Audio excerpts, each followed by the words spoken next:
Welcome back to Exploring Whiskeys. I'm Eric. I'm Kevin. Today we're going to sample a bottle that's, well, it's been in the frame since the beginning. Right here.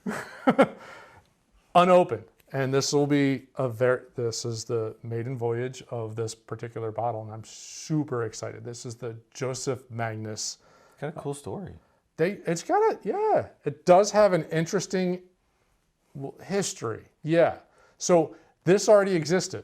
In 1892, there was a Joseph A. Magnus whiskey, and then they kind of shut it up. They just shut down with Prohibition. Yep. And then his great-grandson something along those stumbled lines. upon a bunch of unopened bottles With that name. And he was just like, wait, what? Cha-ching! Yeah, basically. And so he started the company 2015. So even on the bottle, which it says, so established 1892, reestablished 2015. So they're giving the nod to all of that. And they are trying to get it as close to the recipe that they can. Mm-hmm. And that recipe is really interesting. So this is sourced whiskey from Indiana, and I'm not sure exactly where you would source whiskey in Indiana. It's a distillery with three letters. And starts with an M, ends with a P. Yeah, so this is probably MGP. That's my guess. That's what I mean. Anytime you see sourced whiskey from Indiana, that's the first guess. But they focus on the aging and the finishing. This is triple cask, so it doesn't really qualify for bourbon. So that's why it says straight bourbon whiskey finished in sherry and cognac. Oloroso and Pedro Ximénez. Yeah, I learned that from and cognac. Rabbit Hole. It's dark. Like from here. It's dark. It's a dark bottle. It's dark. So there's no age statement on their website. 12 years. It's a solid amount of time for. Then I don't know how long is in those other ones. Right. How long is it in the regular new, virgin new oak? How long is it in the cognac? How long is it in the sherries? I don't know. But yeah, that's dark. And the fact that it says straight, right? Yeah, straight. So they can't add coloring to this. There's no coloring in here. This is barrel.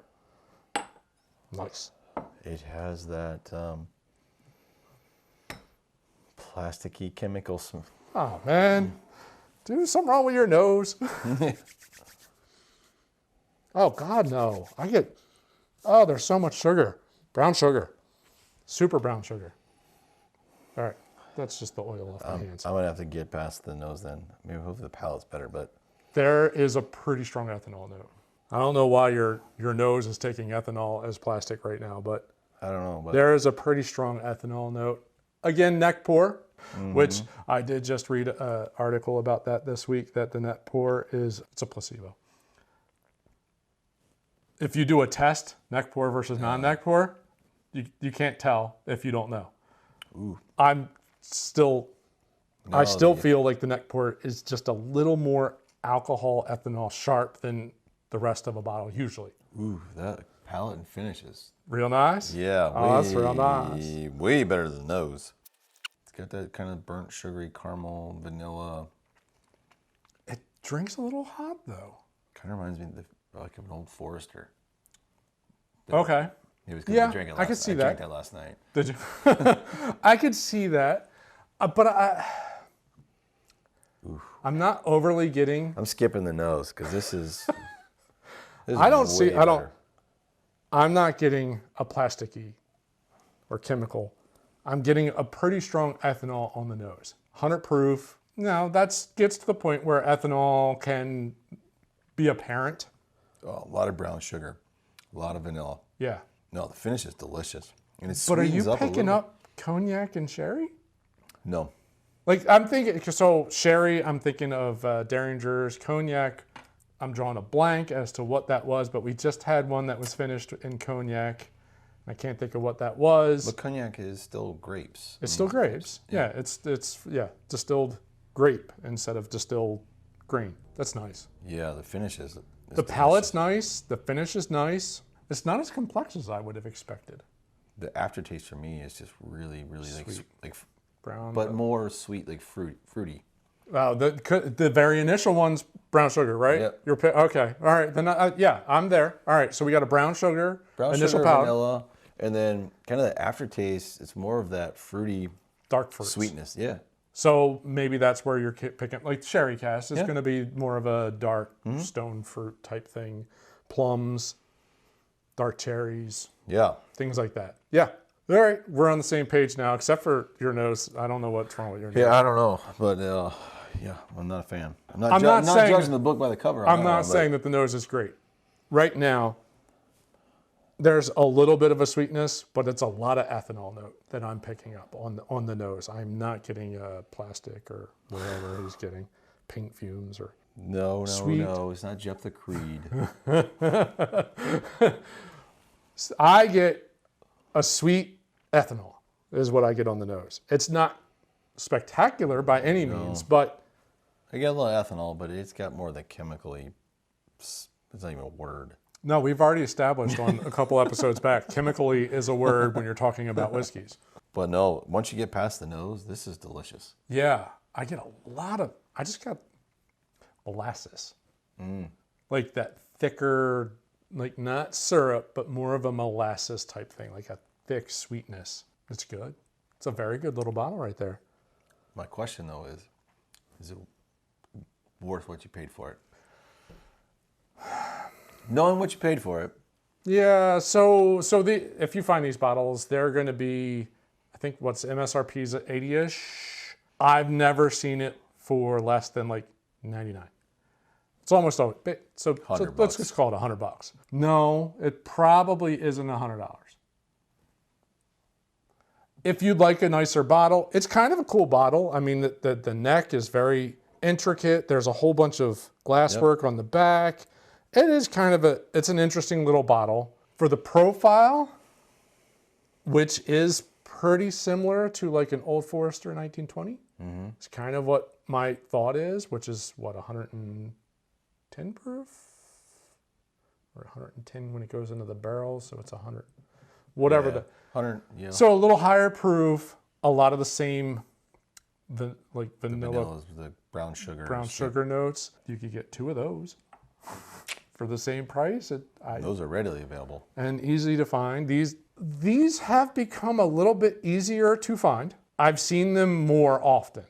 They're usually behind the counter but I have started to see them more often.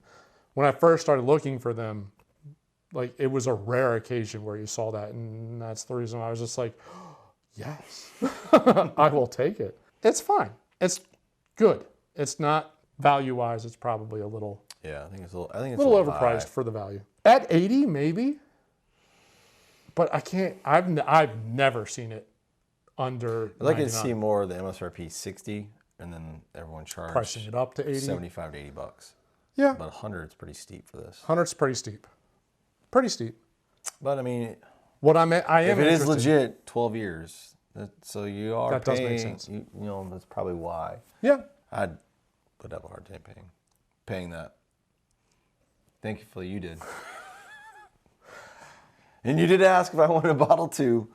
I'd already just gone on a bourbon spree. Yeah. You compare this up to, there's lots of things to compare it to. If I compared this to a Stag Junior or a Booker's, I'd rather go that route for around the same dollars. Same dollar, but the proof is way higher. Way higher. And it drinks in a similar ballpark. And the nose smells really good. This smells oddly ethanol-y. Medicinally. Yeah, if it is 12 years, you would think it would drink or smell just a little more mellowed out, a little more rounded. The smell is not rounded. Just a lot the palate's sweeter. The palate is rounded, sweet, all those things. The finish is really nice. The oil is pretty solid. So, I mean, it sits there. Yeah. There's been a lot of hype about it. Yeah. We have some friends that have purchased this bottle. This is the first time I've had it. Me too. Again, if you can get past the nose, I think the the palate and the finish is really, really good. Yeah. Again, it kind of steers towards that Old Forester, the caramels. Oh, but the... You got a hug? Oh, I am warming up. I don't know if it's a full-blown hug, but there's warmth that's coming with that 100 proof that... I think also for me, I steer towards one of the people that actually kind of distill their own stuff.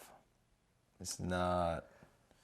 Yeah, it's not sourced. So that's the kicker. Maybe though. my mind will change if we ever get to do this tour MGP. Because as much stuff as we've sampled that come from there, yeah. I mean, obviously they know what they're doing, and Yes. then people are just coming in and picking what fits their flavor profiles. flavor profile, Yep. and then they create a label and they're off and running.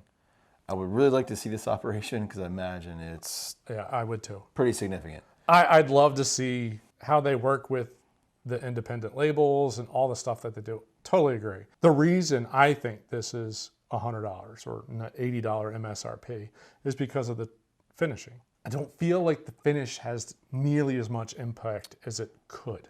I think it goes back to, though, is it the finish, the 12 years, or is it the combination of the two? Is it to drive the price up for me? Oh, yeah. Finishing, I mean, it's another barrel.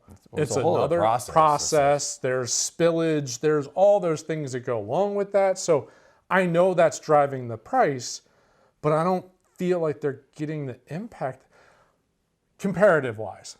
Derringer from Rabbit Hole. The sherry impact on that whiskey is very noticeable. Even some of the scotches that we've had. The sherry impact off of some of the scotches we've had, very noticeable. Is there a dark fruit that might be related to the sherry? Yeah, okay, I'll give you that. I don't see what the cognac's bringing. Nope. I'm not picking that one up, but I feel like it could be more. I wonder if they skimped on how long they were in the secondary I was just barrel. going to say, how long do you think? I don't know. Maybe they just did 6 months in one, 6 months in another, and they're good. I don't know if they took it and split it. Like 6 months, like half of it goes 6 months here, half of it goes 6 months there, and blended it back. Experimenting, and if it's 6 months, they've got some sitting in for 12 months. 9 months, 10 months, 11 months, whatever that. Yeah, I don't know the answer to that one. And oddly, while they're sourcing from Indiana, their home base is DC. It's interesting. Like, that's not a real estate place necessarily that I would think that you have a bunch of warehouse space to put together a brick house. We did Filibuster. Started in DC. And it got so, they wanted to start distilling their own stuff, so they moved outside of DC, and they're still in Virginia. There's plenty of space in Virginia. Yes, There's there not is. a lot of space in DC. So I find that interesting. Not at that price. No. Again, I think when you put the bottle out and you see the color, for me, immediately it's like, ooh. Yeah. It's very intriguing. Yeah. The color. It's how dark. How dark. Well, all right. Excuse me, pardon me. I mean, it's a half bottle, but it's a very similar bottle. That Larceny is Larceny's dark too. Yeah. That barrel proof there. So we're picking... This is way darker than that. Now looking at it. Well, yeah, I don't know what the age is on Larceny, but... Yeah, I mean, the color is just... It is very attractive. And I mean... I think people draws their attention when you see the color. I mean, the ages. Yeah, you're expecting something very spectacular. It's really good. Mm-hmm. It's just not as spectacular as I was hoping it was going to be. I think a lot of hype on this bottle. There's a little bit of hype. Mm-hmm. No, I mean, maybe touch of marketing. Interesting story.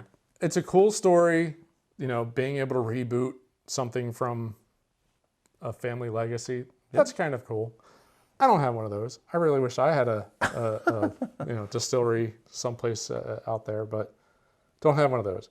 It's pretty good whiskey. No, it's good. I think for me, when you get past the nose, but I think after the nose, it's really good, really good. And the nose hasn't improved for you at all? No, not a bit. Wow. So now I'm getting way more brown sugar on the nose.